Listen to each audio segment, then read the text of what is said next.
મેં આ પરિસ્થિતિનો જિલ્લાના અધિકારીઓ સાથે પરામર્શ કરીને વિગતો લીધી છે. ડીઝલ માટે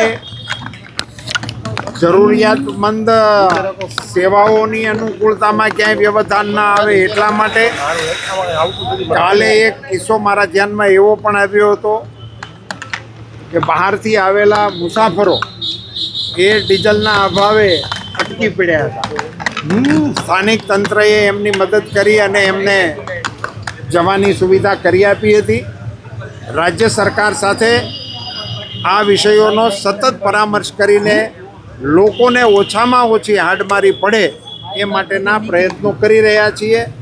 નાગરિકોને મારી બે હાથ જોડીને વિનંતી છે કે આ વર્તમાન પરિસ્થિતિને કારણે અકળામણથી આપણે એમાં લાઈનો લગાડવામાં ન જોડાઈએ, આવતીકાલે શું થશે એવા ભયને કારણે, પરંતુ વિવેકપૂર્ણ રીતે ઉપયોગ કરીએ અને જરૂરત ન હોય તો આ વપરાશનો સંયમપૂર્વક આપણે કંટ્રોલ કરીએ એવી પણ એક નમ્ર અપીલ કરું છું. અત્યારે મારી માહિતી પ્રમાણે 40% જથ્થો આપણી પાસે અવેલેબલ છે. ધન્યવાદ.